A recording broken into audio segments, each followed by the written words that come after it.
वंदे मातरम किस भाषा का शब्द है? संस्कृत है क्या? हिंदी है क्या? मराठी है क्या? किस भाषा का शब्द है? हिमालय से कन्याकुमारी तक और कच्छ से कामरूप तक वंदे मातरम सबको समझ में इसलिए आता है, वो भारत की हृदय भाषा का शब्द है।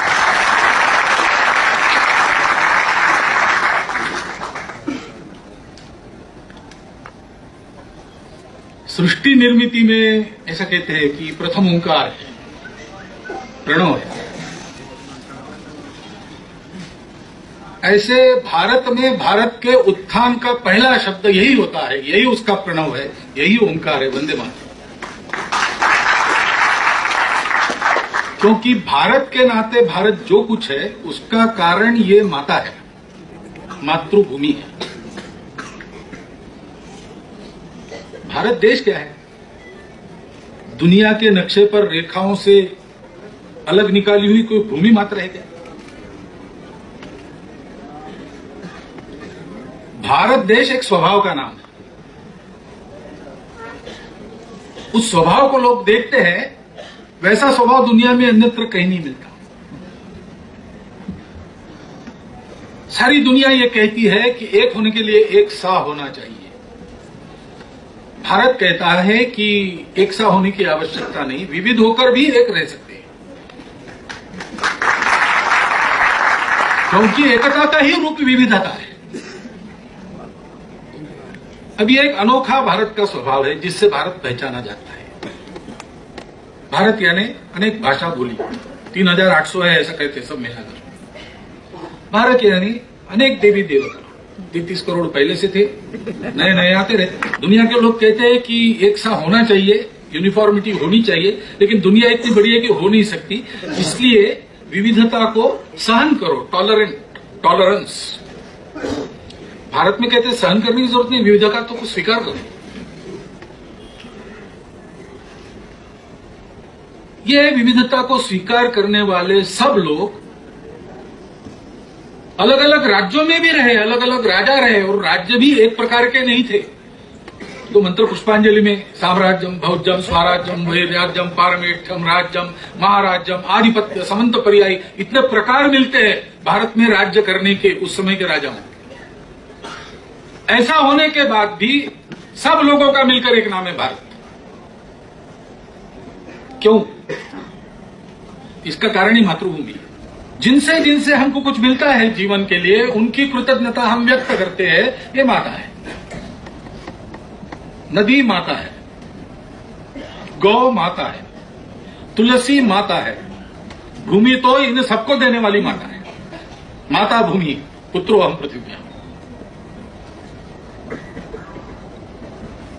और मातृ कर्तव्य सर्वश्रेष्ठ कर्तव्य है। सन्यासी सारी दुनिया छोड़ देता है, उसको किसी से कुछ लेना देना नहीं रहता, लेकिन उसको आज्ञा है कि मां को मिलने के लिए वापस आना एक बार। क्योंकि माता ये हमारे यहां ईश्वर की प्रकृति है, जगत जननी है, जगदम्बा है, कंकड़ पत्थर रेत नहीं, यह तो माता है। भारत का व्यक्ति भारत की मिट्टी पर प्रेम करता है। वो कहता है ये मेरी मिट्टी है, ये मेरी जमीन है, ये मेरी मातृभूमि है, ये हमारी मातृभूमि है, ये अपनी मातृभूमि है। ऐसा कहते समय उसमें ये भाव नहीं रहता कि मैं इसका मालिक हूं, उसमें भाव रहता है कि ये मेरी माता है, इसकी सेवा के लिए मेरा जन्म है। और इसलिए वंदे मातरम आज इतना बड़ा ग्रंथ उस पर हुआ है, बहुत सारी बातें उसमें। लेकिन ऐसा कोई ग्रंथ नहीं था उस समय, केवल शब्द आए थे। उन शब्दों ने संपूर्ण देश को उठाकर खड़ा किया, जगा दिया, मंत्र बन गए वंदे मातरम अपने स्वतंत्रता के युद्ध में। भारत के नवोत्थान की आकांक्षा का विस्फोट करने वाली चिंगारी वंदे मातरम थी। भारत के सब लोगों को जोड़ने वाली यह मातृभूमि भक्ति है। भारत की एकता का आधार क्या है? आधार यही है, उत्कट मातृभूमि भक्ति। अपने मातृभूमि के अखंड स्वरूप की अव्यभिचारी भक्ति हृदय में रखकर उसका मान बढ़ाने के लिए काम करना। जैसे यहां वारकरी पंढरपुर में जाते समय विट्ठल विट्ठल कहता है, केवल शब्द नहीं रहते, वो अपने हृदय को निचोड़कर उसके मुख से वो बाहर आते, उसके आंखों में आंसू आते हैं नाम लेते ही। वृंदावन में कृष्ण कन्हैया का नाम लेते हैं, राधा जी का नाम लेते हैं, तो लेते लेते सामान्य लोग गदगद हो जाते हैं। ऐसे संपूर्ण भारतवर्ष में भारत माता यह शब्द तन मन धन को सराबोर कर देता है। प्रत्येक व्यक्ति मातृभूमि के लिए सर्वस्व अर्पण करने वाले हमारे क्रांतिकारी शहीदों के हाथ में गीता थी फांसी पर चढ़ते समय, और मुख में यही मंत्र था, वंदे मातरम।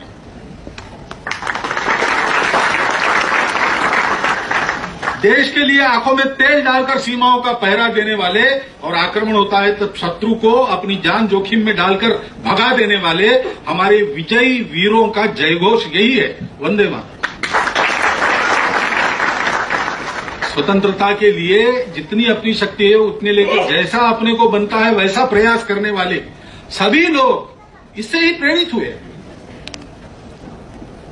1857 की दुर्भाग्यपूर्ण हार के कारण समाप्त नहीं हुआ भारत। ये अजपा जब चल रहा था और जब वो व्यक्त स्वरूप में प्रकट हुआ तो उसका साकार रूप अपने स्वतंत्रता आंदोलन के रूप में उसमें से फूट निकला, तुरंत पकड़ लिया। किसी ने पूछा नहीं किस भाषा के लोग। ये इसका सामर्थ्य है, क्योंकि हृदय में ये भक्ति जागरूक करता। भक्ति के बल पर क्या नहीं हो सकता। घर में सामान्यतः भगवत गीता रखते हैं सब लोग, पढ़ते नहीं है, रखते तो है।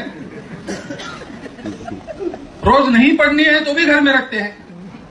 ये ग्रंथ भी खरीद कर अपने घर में रखो, रोज पढ़ो।